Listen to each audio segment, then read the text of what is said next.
The following is a non-profit fandub. Phoenix Trite is owned by Capcom, Nintendo, and Shu Takumi. Please support the official release. Now that that's out of the way, if you'll excuse me, I have another blend to prepare for the upcoming trial.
Oh my, Mr. Larice feels that way about me? Apparently, he isn't aware of your real secret at all. This is no time to be embarrassed! I'm sorry. I'm just hardly accustomed to that sort of thing. Worry not. And in any case, whatever it was that he saw on the night of the incident, mark my words, I will drag it out of him. Does that mean Mr. Larice is the witness today? No. I believe that none will be the first to take the stand. Sister Bikini. She claims to have seen the very instant in which you carried out the crime. I just want to ask you one last time. It really wasn't you who killed Miss Elise Dunham, correct? That is correct. It wasn't me. Very well then. Mr. Edgeworth? Yes? You are the prosecutor, aren't you? Are you sure about this? If your true identity is revealed... Don't worry. I've taken the necessary steps. You have? Iris, it is a prosecutor's job to doubt people.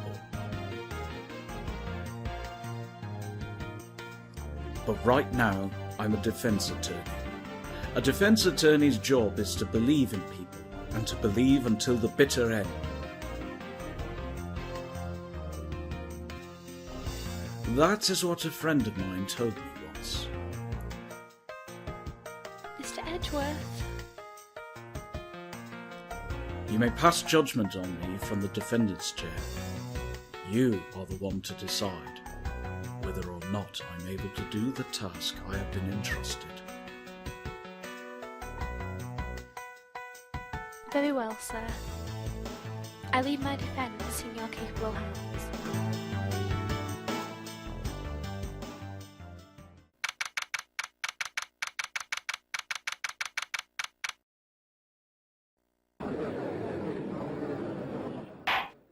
court is now in session for the trial of Sister Iris of Hazukura Temple. The defense is ready, Your Honor. The defense does indeed appear to be ready. However, the same cannot be said for the prosecution in this case. Indeed. I'm not sure if I like such blatant waste of this court's time. An empty prosecutor chair can only mean that the prosecutor has no confidence in their ability to prove their case. It would seem this case is already over before it had a chance to begin. I'm ready to announce my verdict.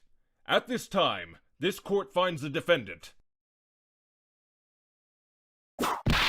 Objection! The prosecution stands ready.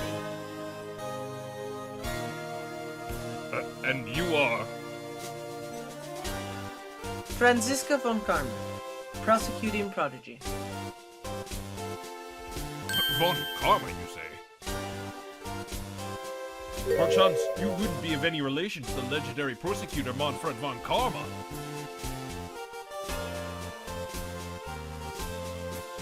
Legends are a thing of the past. I am a von Karma, that is all.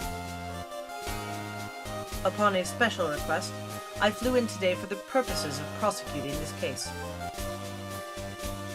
You did? Then you must be quite a big shot, eh?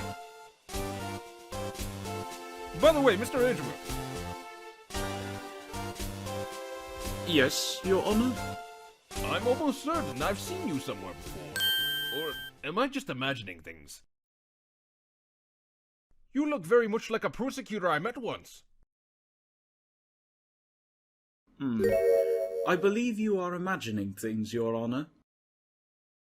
Miss von Karma, do you have anything to say? There's no such weakling as this man among those of the prosecutor's office. There isn't? But I'm sure once before in I told you, there's no such weakling. What is that? A whip? I'm not sure if I care for such a thing in my courtroom. But bailiff, remove that whip! Prove it! I have no objection to the whip. You don't? The prosecution can wield a whip or drink 17 cups of coffee, but there is still only one truth. That is what I stand here to prove today.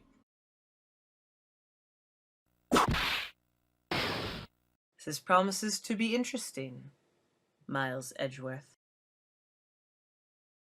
I had expected to face Phoenix Wright here today. But looking at you now, maybe this is what I've been waiting for all this time. Miles Edgeworth, I will not allow this chance to crush you slip through my fingers.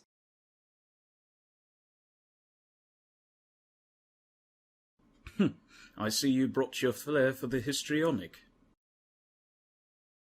Allow me to add to the things I'm not sure about. People acting bizarrely in my court.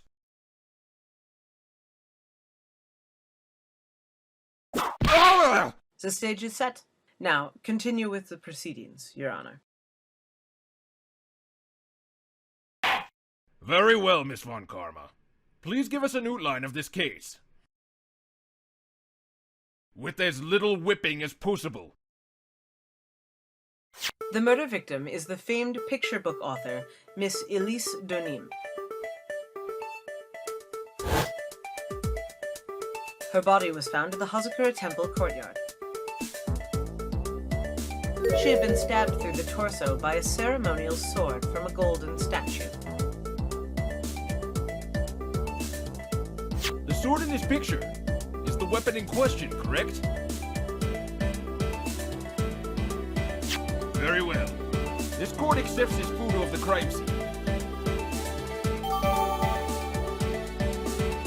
There's no mistake. this was the doing of Sister Iris. After all, there is a witness to her crime. Very well. Please bring this witness to the stand. And so it begins, my first and my last trial, as a defense attorney.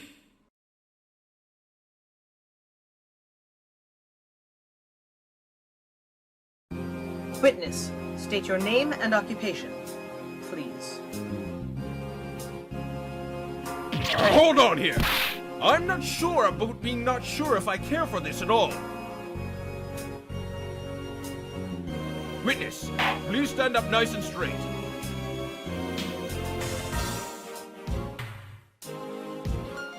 If I recall correctly, there are a few milk crates in the defendant's lobby for witnesses with bad backs. Bailiff, fetch a crate for this poor lady, please.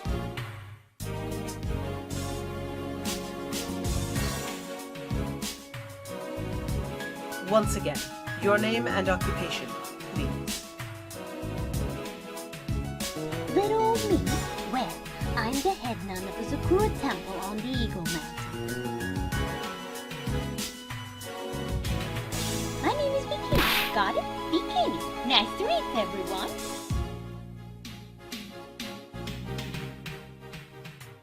But you don't appear to be wearing a bikini right now. Ah! The courtroom is the garden of holy judgment. Those with lechery in their hearts should leave this sanctuary at once. You want me to leave? No need to get your bikinis in a twist. Let me tell you, I am a sight beholding summer. Oh, in any case... Witness, I hear that you saw the crime take place on the night in question. That's right. I can still hardly believe myself, to be honest. There's no way dear little Iris could do anything like that. Let us hear what you have to say then. First, tell us about your own movements that night, eh?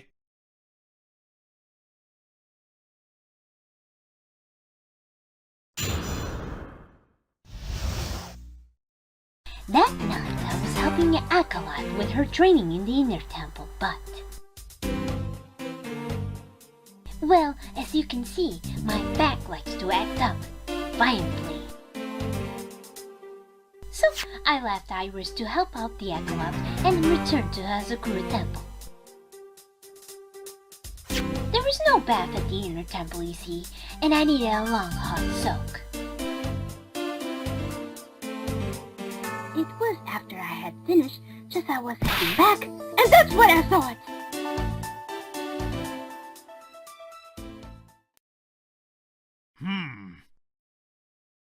So it was simply coincidence you found yourself returning to Hazakura Temple? Yes, you could say that. If my back hadn't been so much pain, I would have stayed at the inner temple. That sounds like a pretty important statement she just made. There's only one problem with this testimony that I can see. And you're not about to fall at the first hurdle, now are you, Miles Edgeworth? Mr. Edgeworth, please begin your cross-examination.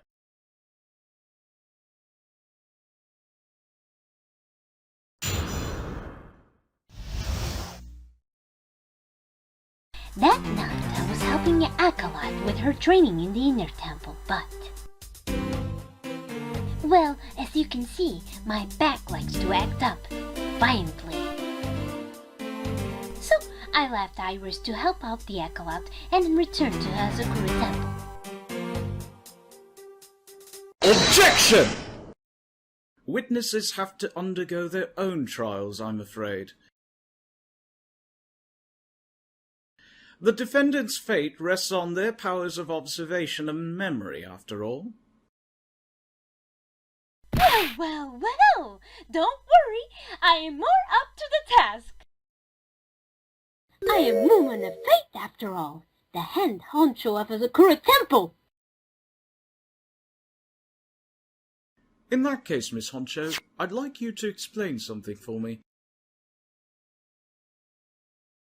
The discrepancy between your testimony and that of the defendant Iris.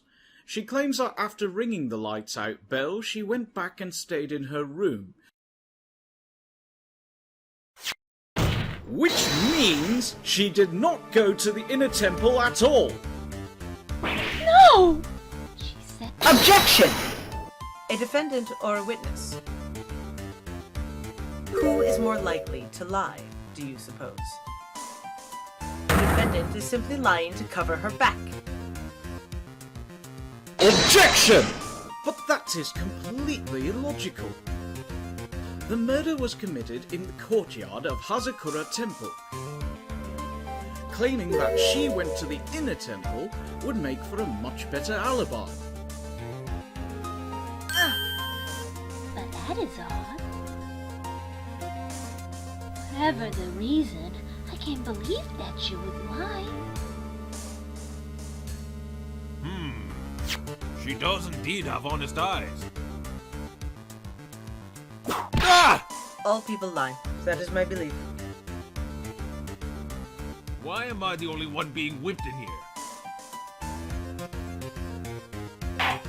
Anyway, neither the witness nor the defendant have any reason to lie.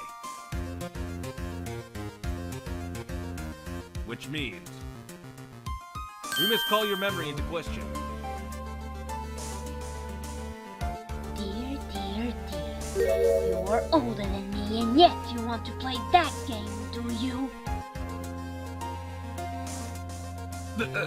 Well, that isn't exactly what I... My memory is perfect! Crystal clear! Especially in winter! Then, I suppose it's too early to end this cross-examination, eh?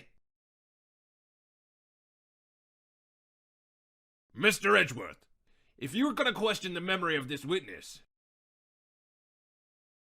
you will need to show me a more decisive piece of evidence. Understood, Your Honour. I was naive to think that alone would do the trick. Then please add your comments about Iris to the testimony. And let us return to the cross-examination. That night, I was helping an acolyte with her training in the inner temple, but... Well, as you can see, my back likes to act up, violently. Iris came to the inner temple. She was dressed exactly as she'd been at dinner. Objection! Witness, let's get one thing straight. The defendant whom you claim to have met. She was wearing this demon-warding hood, correct? Of course! That is a very important piece of clothing, I'll have you know. Wait a minute. Objection! Hold it right there. Why do you have that?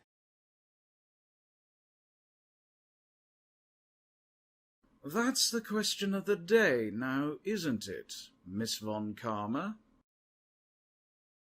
I'll have you know that this hood was given to someone as a gift that night, before the lights out bell was rung. What? You know where I'm going with this, don't you? If the witness had seen the defendant as she claims, the defendant couldn't have been wearing this very hood. Whoa, whoa, whoa! It's not a bad feeling at all, exposing contradictions like this. Now I understand that happy look on Wright's face every time he does it. Order! Order in the court! Witness! Ah! Sister. This hood. You have spare ones around the temple, don't you? There. Well, I do intend to make too many of them. I see. A stockpile. A surplus of hoods, eh? It's not as though we're giving one hood. This should be the only hood that Iris owned. Then this is quite strange. Ah! If there was a surplus of hoods, then she could have worn one of those. There's no contradiction here.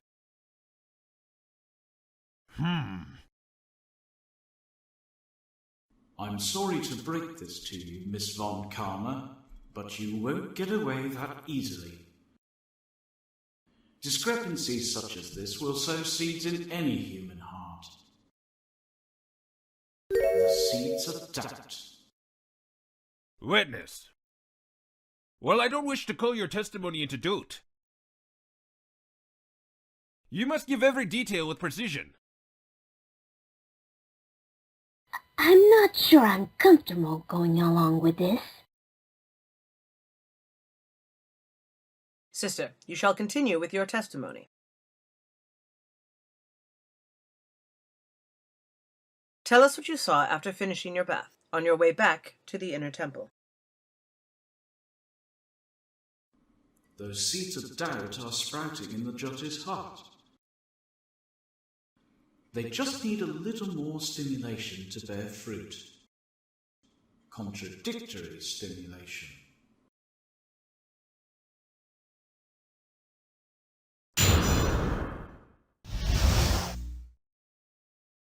I finished my bath around 11, and I thought I should return to the inner temple. And as I was walking back, I heard a noise from the courtyard. I took a look and... There was one! Oh, Mr. Gilly! With that sort of all things!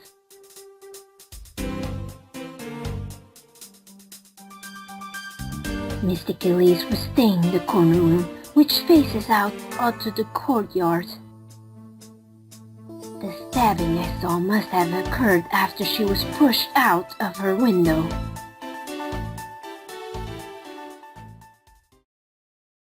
You saw truly a terrible sight, didn't you? If I was in your place, then it would be much like Miss Von Karma whipping Mr. Edgeworth in two in court. Piecing it all from this very chair. Well, something like that.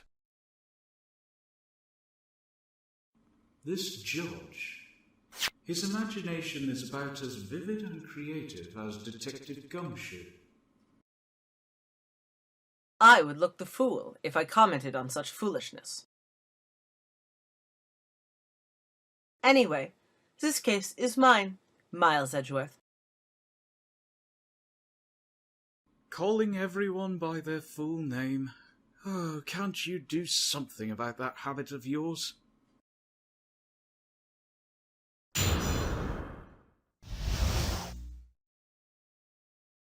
I finished my bath around 11, and I thought I should return to the inner temple.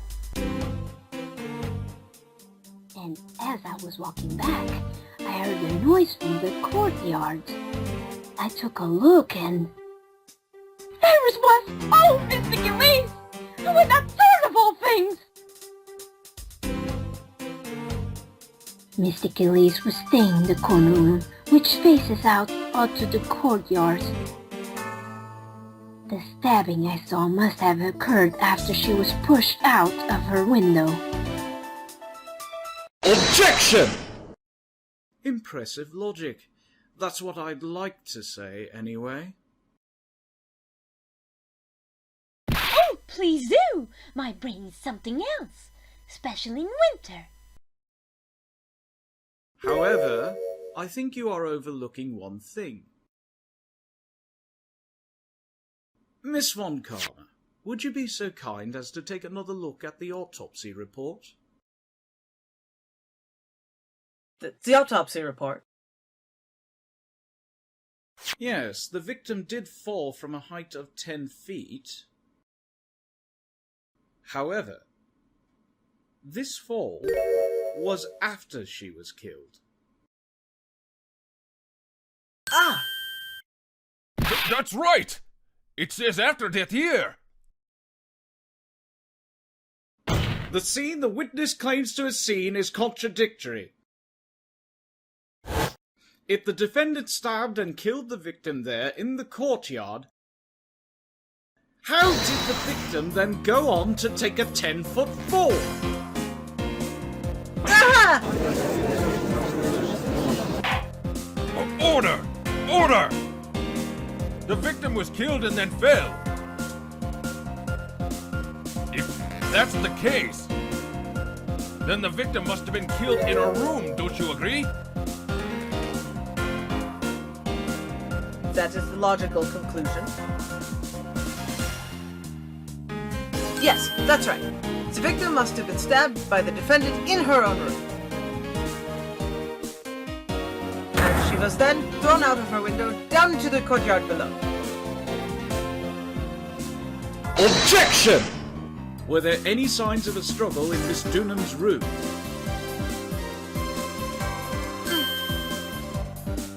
She was stabbed with a sword.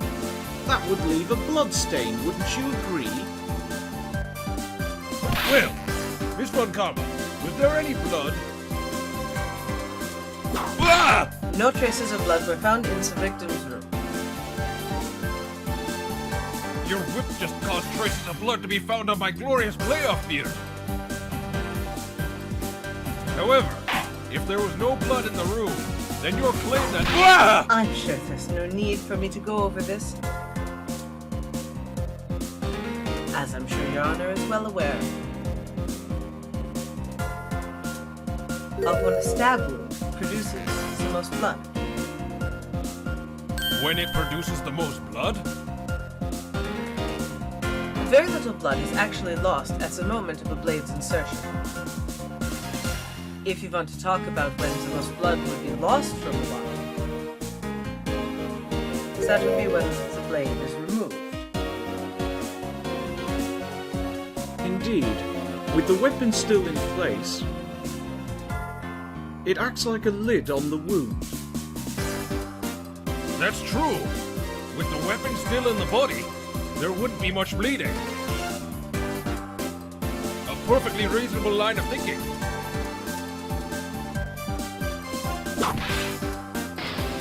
We have come to a conclusion then. The victim was thrown out of the window with the sword still in place. This removes all of the contradictions.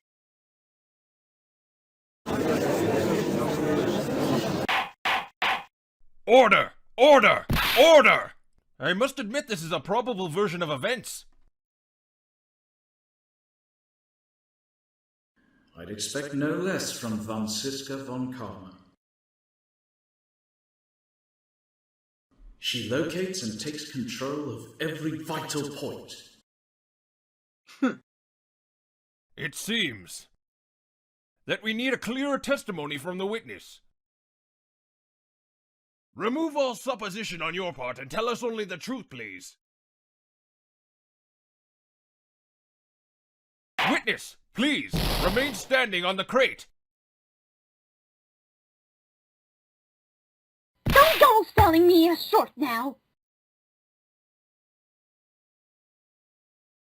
The weight of the winter snow has bent me out of shape.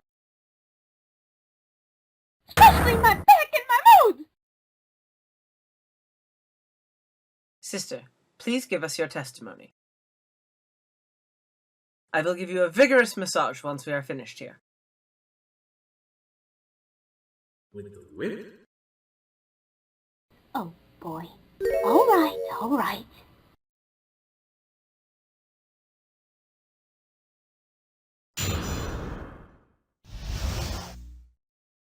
When I look across at the scene, the sword was already in place. Thinking about it now, I didn't actually see her stab Mr. Elise. I never see so much blood before. That's why I fainted. You can't blame me, can you? When I woke, Mr. Gami was stabbing Mr. Elise through the back.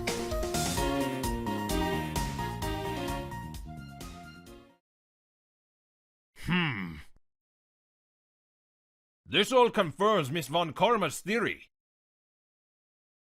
Von Karmas strive for nothing but perfection. Putting together such facts is nothing for me. You should know that, Miles Edgeworth. Perfection is an impossibility, Franziska von Karma. And I'm here to teach you just that.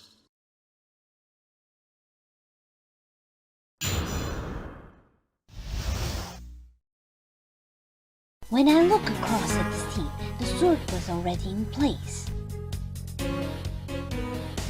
Thinking about it now, I didn't actually see her stab Mr. Elise. I never see so much blood before. Hold it! So, you're saying that you saw the victim's blood? That's right! Some of it is splattering to Iris too. When the defendant was arrested, she was meditating in her room. And her blood-flecked clothing was neatly folded in the corner. What? The clothes were blood-flecked as well? That seems quite conclusive to me. What should I do? Press this point further? Going back to your previous statement, you said that you saw little bleeding when the victim was stabbed. But now, you say you saw the victim bleeding. Well, I say that what I saw is what I saw.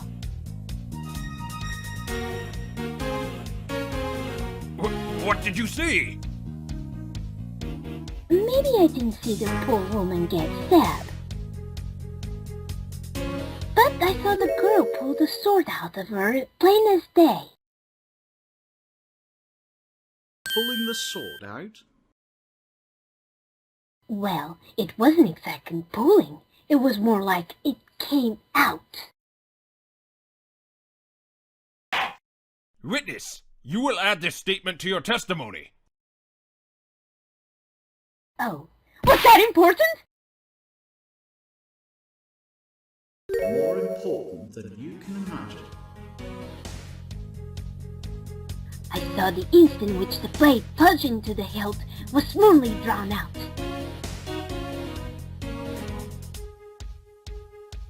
Objection! Sister Bikini, you are a reliable witness. At least I'd like to think so, but there are too many contradictions here. What do you mean? You make it sound as though I'm a liar. But you're a handsome young man, so I'll forgive you. What contradictions are you talking about? In the scene that the witness claims to have seen, the weapon was thrust up to its hilt into the victim. Furthermore, the killer withdrew the weapon smoothly from the body. However, both of these are complete impossibilities. What do you mean? Please explain your... Explain yourself. To start with, do you think it would be possible to stab someone to the hilt with this? No matter how I look at the defendant, she doesn't appear strong enough for that. Objection! Doesn't appear, but meaningless dribble. I, too, may appear to be weak and frail. But I can crush men under my heel and make them weep should I so choose. The objection stands. I whipped a little back there, I must admit. Objection! That isn't the only issue here. If the sword was truly stabbed into the body up to the hilt, well, just look at all the branches on it. It certainly wouldn't come out smoothly. That's... We also have the problem of the amount of bleeding. It's true when a blade is left in a body, it acts like a plug of sorts. However, when the weapon is shaped like this, it's an entirely different story.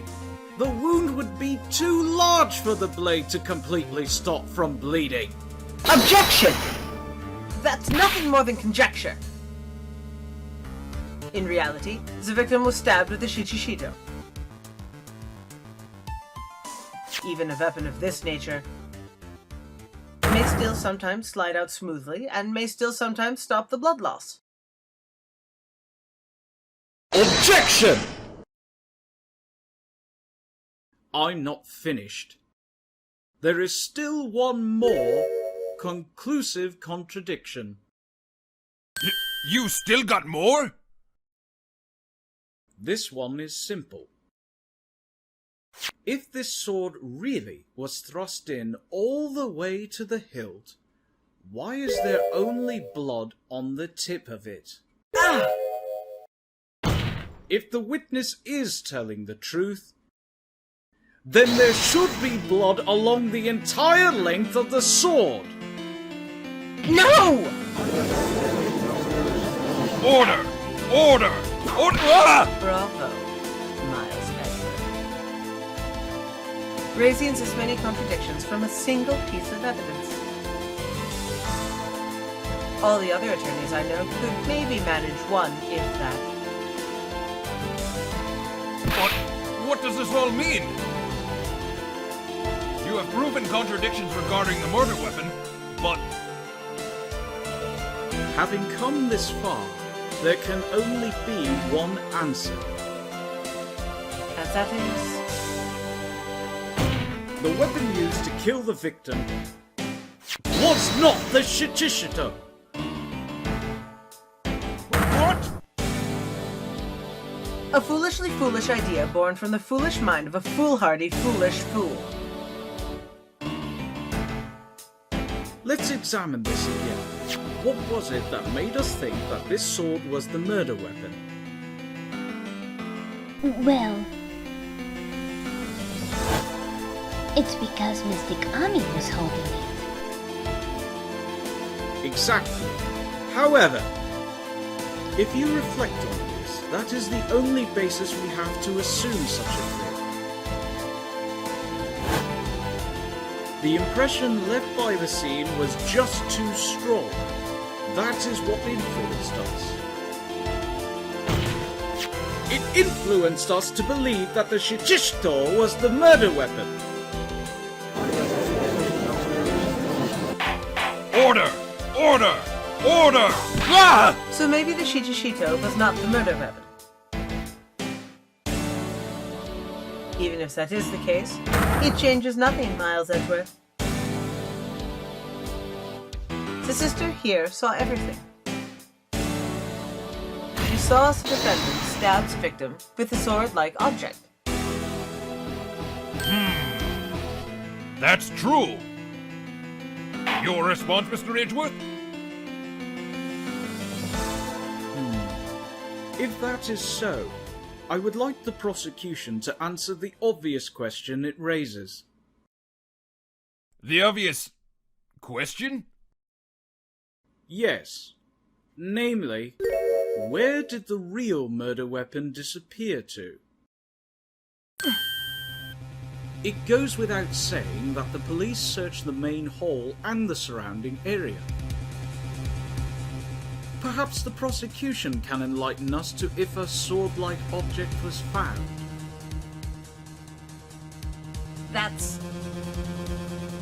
Answer the question, Miss Von Karma. No evidence of that kind was found.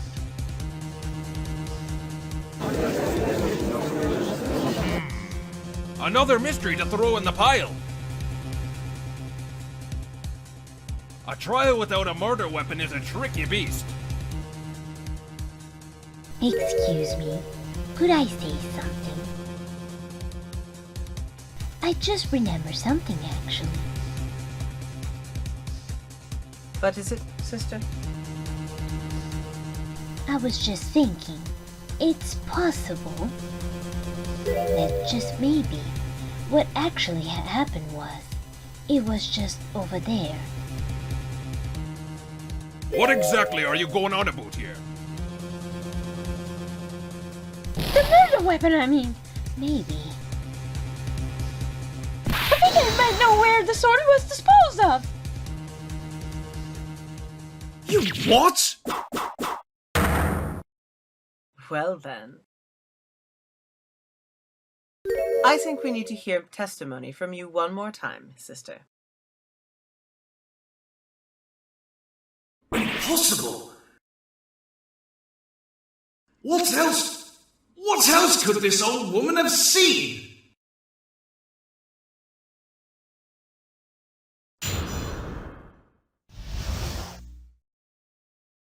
I saw the murder around 11 p.m. And after asking to be reported, I went to the main gate. And there, I saw tracks. Tracks to indicate the snowmobile had been used. It takes 15 minutes to walk to Dusky Bridge, but less than 5 using one of those! Maybe they threw the weapon into the Eagle River and came back while I was knocked out? Iris could have done that. She can drive the snowmobile after all.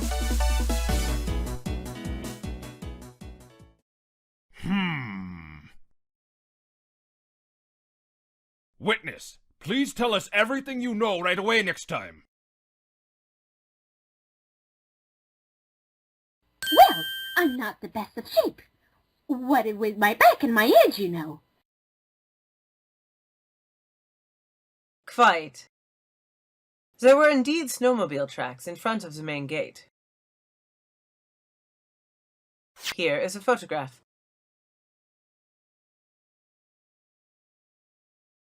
A snowmobile, eh? I see. Well, it certainly is an interesting theory.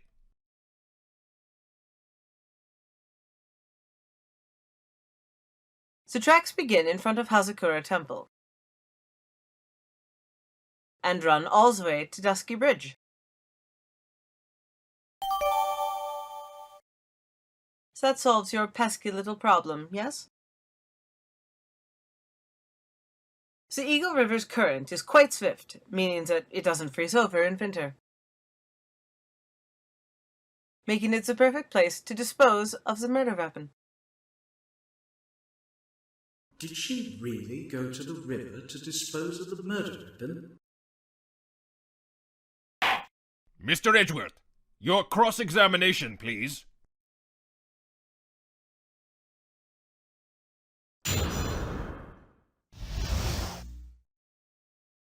I saw the murder around 11 p.m.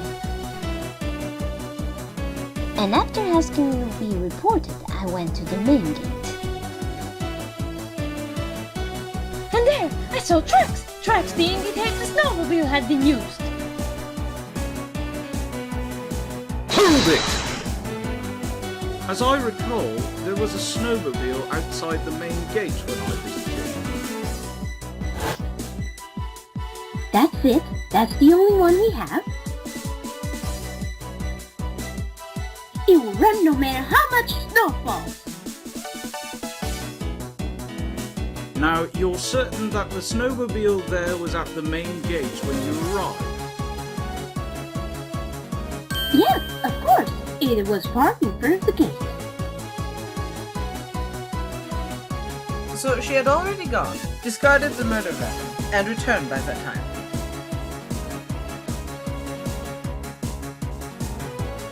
I'm not sure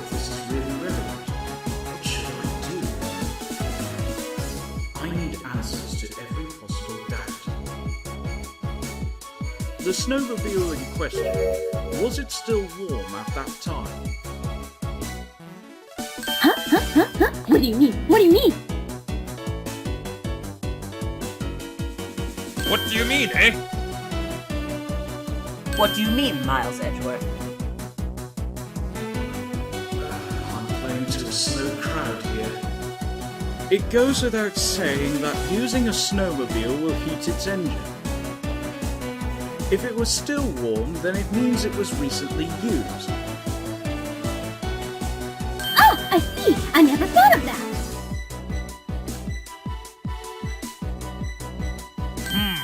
That's right! I overlooked that too! Of course you did. Then answer the question, please, witness. I don't often go around touching hot engines.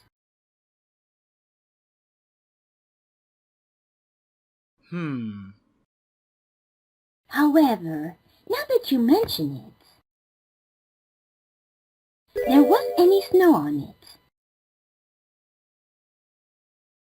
Snow? Yes, for some reason, only snowmobile wasn't covered in snow.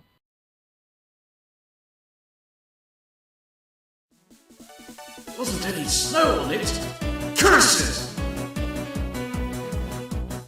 It seems highly likely that the killer did use the snowmobile then, eh?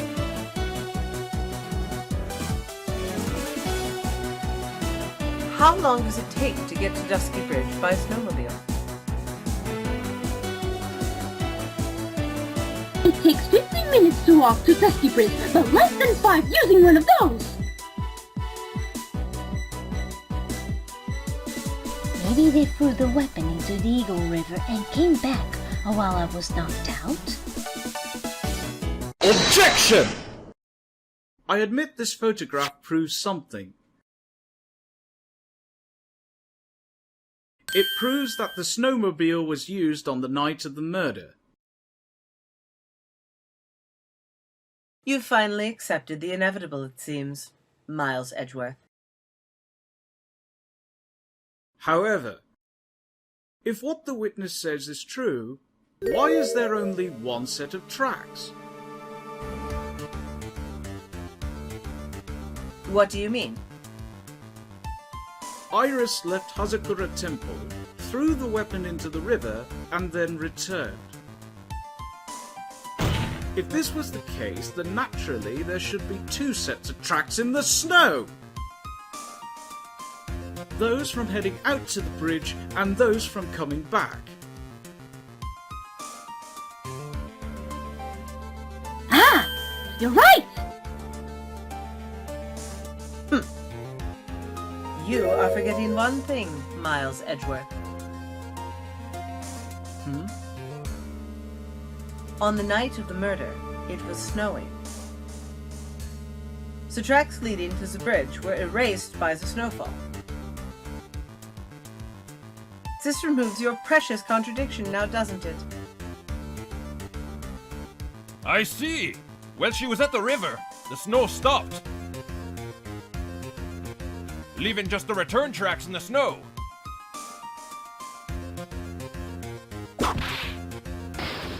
What have you to say now, Miles Edgeworth? Is there a flaw in her theory? This idea that the snowfall covered one set of tracks. The tracks to the river were covered by snow. What a nice theory. However, Miss Von Karma, that is impossible. Would you care to explain why there is a rude index finger currently pointed in my general direction? No need. The evidence will do all the talking for me. On the night of the murder, the killer went to and returned from Dusky Bridge. In order to dispose of the murder weapon, the outgoing tracks were erased by the snow. Or so claims Miss Von Karma. Mr. Edgeworth, present your evidence to the contrary, eh? Evidence that the outgoing tracks were not covered by snow.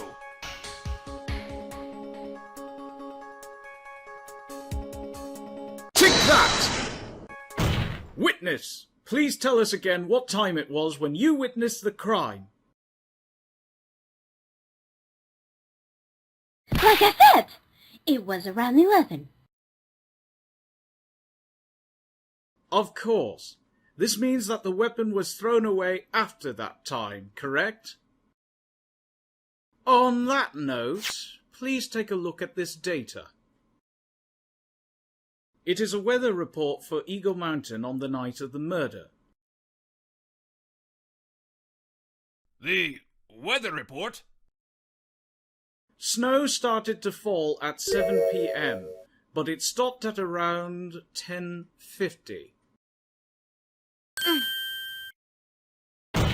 Therefore, when the sister witnessed the crime at 11 p.m, the snow had already stopped falling.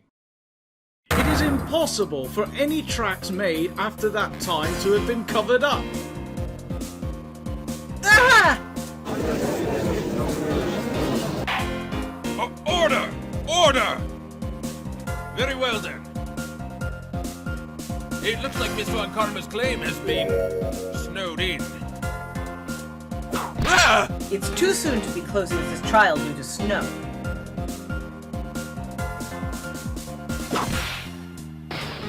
Miles Edgeworth, how pathetic of you to rely on the weather of all things. Answer me this then. When is a weather report ever correct? Ah, no. You've got it all wrong. This isn't a forecast.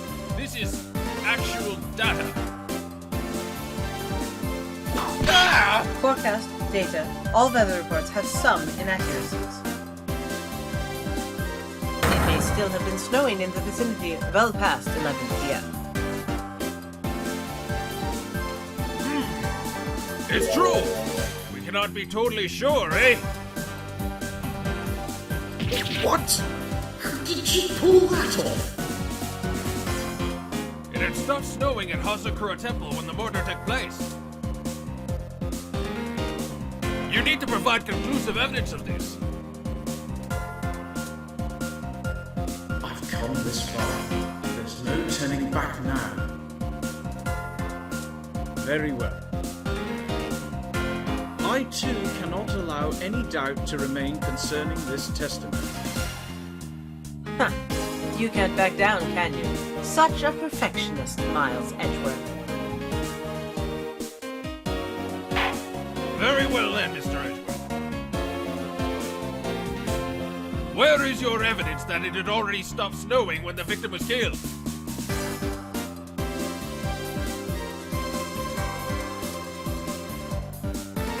Take that! Ultimately, it comes down to one point. That being, whether or not it was snowing in that courtyard when the victim was stabbed. That's right. But proving that is... incredibly easy.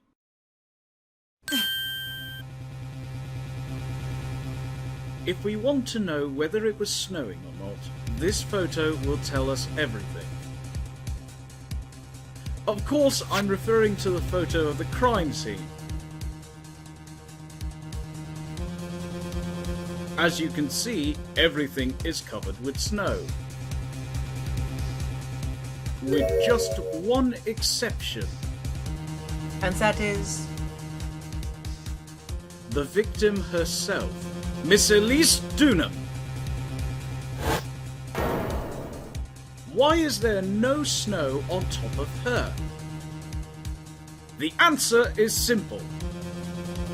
It had stopped snowing when she was killed. That's why.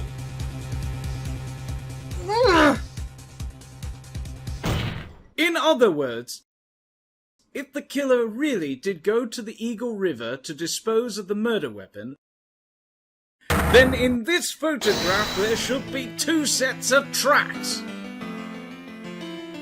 Ah!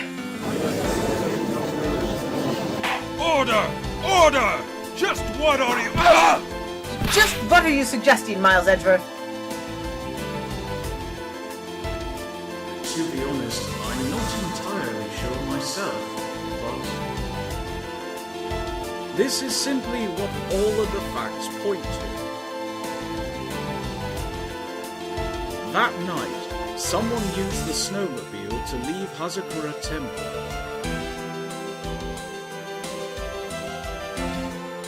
From the tracks left, it can be understood that they were heading for Dusky Bridge. At the time, it was still snowing. Of course it must, because those tracks are gone. Then when this person returned to Hazakura Temple,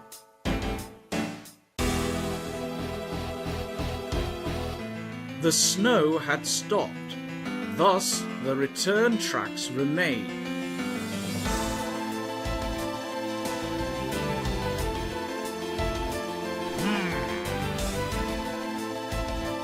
Can I say something? This all sounds a bit fishy to me. What does, sister? There is only one key for the snowmobile.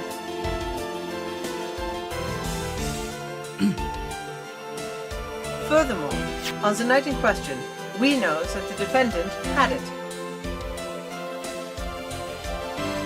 The key was found in her room after his murder. Which can only mean that night Iris used the snowmobile to go to the inner temple. But Iris said that she never went there. I should probably press on this point some more when I get the chance. The snowmobile can't cross the suspension bridge. So she must have left it on the Hazakura side of the bridge and crossed it on foot.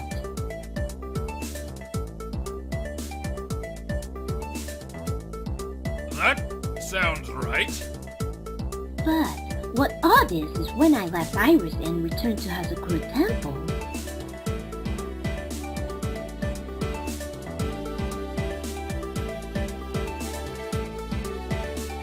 I didn't see anything near Dusky Bridge.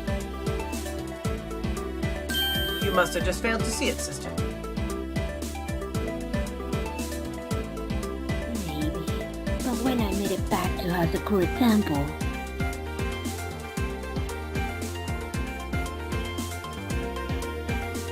It was there, by the main gate.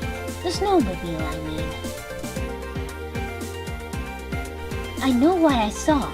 It was covering snow, too.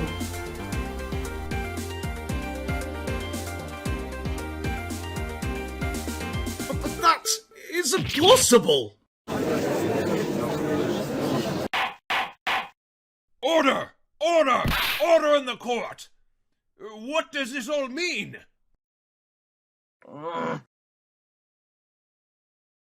So then what was the snowmobile used for? It wasn't taken by the defendant when she went to the inner temple. If it had been, then the witness couldn't possibly have seen it by the gate. Furthermore, it wasn't used by the killer to dispose of the murder weapon. If that was the case, there would be 2 sets of tracks in this photo. All we know is this. After it stopped snowing, someone used the snowmobile to return to Hazakura Temple.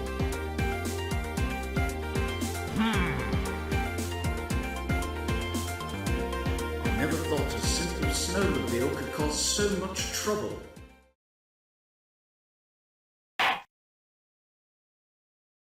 I think we've arrived at this point due to the witness. Yes, I have nothing more to add. I have told you everything that I know. Well then, that still leaves us with the same problem. If only there were someone, a witness who could testify to having seen the snowmobile. A witness, huh? Was there no one out? Walking perhaps near Dusky Bridge that night?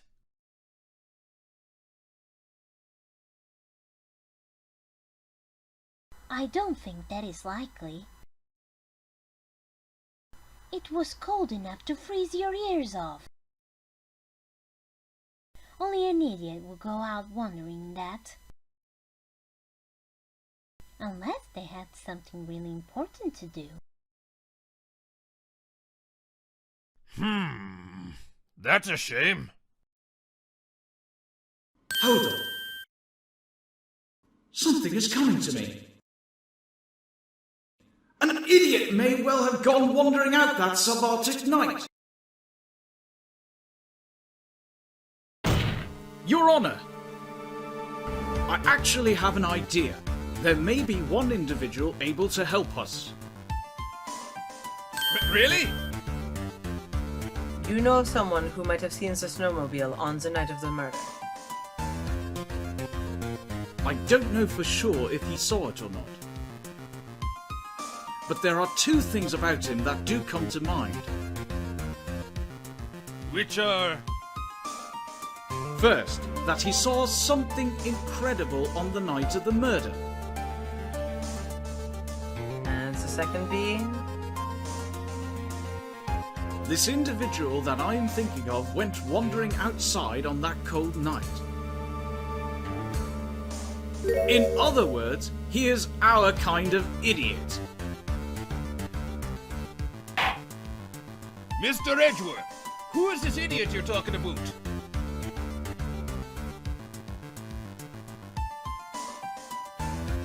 Take that! This guy must be a product of Jean-Luc Deladuc's Guide to Obnoxious French Painting.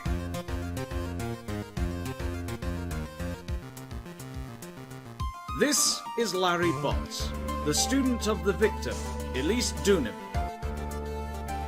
A student? Interesting. Why was he wandering on the night of the murder? That's... I could tell them all about his designs for Iris. But it may cost us his credibility as a witness before I even call it.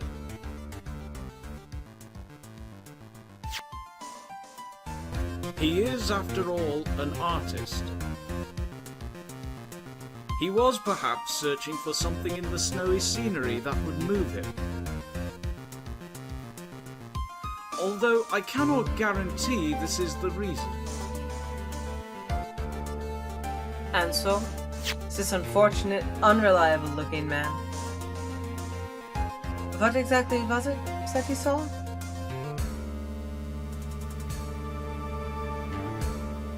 I intend to extract that from him, right here in this courtroom. Summon this youth as a witness immediately! I have no choice, do I? I believe that he is in the gallery for this trial. It will not take long to summon him. Very well. Larry. You may have escaped me yesterday, but today I'm going to get everything out of you! The court will now be adjourned for a 20-minute break. Miss Van Karma, please see to preparing the next witness. Understood, Your Honor. Good. Well then, court is now in recess.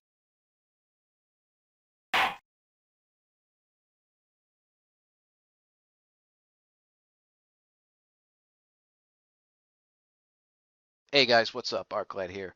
First off, I want to thank you all for watching this dub and hope you really enjoyed it. I do apologize for the next part to have taken so long to be done. Almost 3 years now were this to be up a little bit later.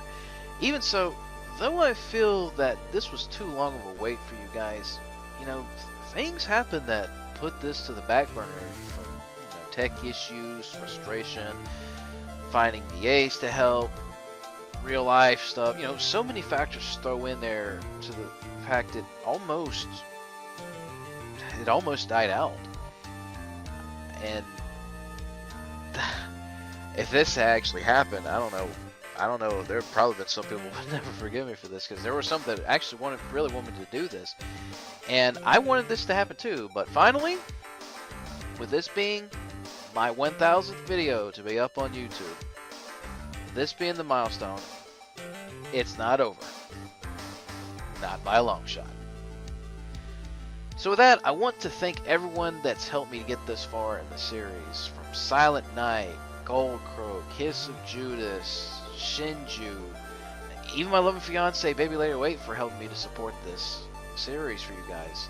Because this was what some of you had requested, for so long now, and I really wanted to try to see this through, since I know that not many Phoenix Wright dubs seem to get done. I want this to be one that actually does. I also want to give a huge thank you to the one that really helped in the clutch with Edgeworth, that being Keiko and Gilly. This guy was awesome, on the ball, especially after I heard him in past projects from, Turnabout Storm's spinoff. Which actually, no, not just the spinoff is Edgeworth. I recall now, he was actually the judge in Turnabout Storm itself, which, you're a good judge, by the way, as well as Edgeworth. But again, thank you, man. You were awesome. I couldn't finally finish this without you. So, big thanks for that. Big props. Looking forward to working with you again. I will be posting links in the description below, beside the VA cast, in the credits, their channels and such for you to check out. I feel they really help bring the Phoenix Wright dub to life with this. I hope it continues to be that way for the next coming parts. As for the channel itself, I can hardly believe it myself that I've created this much content for you guys with my many years of being on YouTube. I've made a lot of good friends, and I've always enjoyed entertaining you fans with what I create. It's really awesome, especially with as many subscribers as I got. I'm almost close to breaking 3,000. I was like, really, seriously? It's gotten this high now? It's crazy, But thank you guys, thank you. I mean, you're all awesome. I mean, it really does mean a lot. I'm glad I'm making you guys happy, and I hope to continue to do so for future vids to come. Speaking of which, with the Phoenix Wright dub of Episode 3 finally finished, I will soon be getting back on track with ArcLight 3 as we move on to Disc 2 to continue Alex's adventures. I know I've had this, I've put this on hold for a little while, mostly because of this, but I kind of wanted to break. But now I have that to finish, and I do want to get back on track too soon. I have decided that in the coming vids, some will be done by recording like normal, and some will be done by stream. So as always, look forward to upcoming streams I'll be doing for you guys. I'll also be posting a link to my stream that I usually use below, which is Hitbox. I'll go ahead and post one for Twitch as well, excuse me, just in case, because you never know when it might switch out.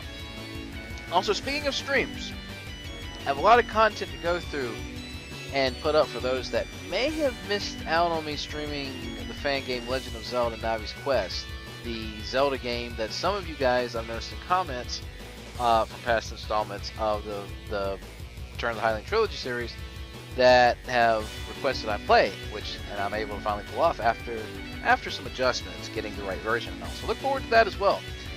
Finally, for those that follow my Arcade Corner channel, I will soon have more content to put up there for you to check out. I'll also post a link below to my second channel So give it a click, go watch.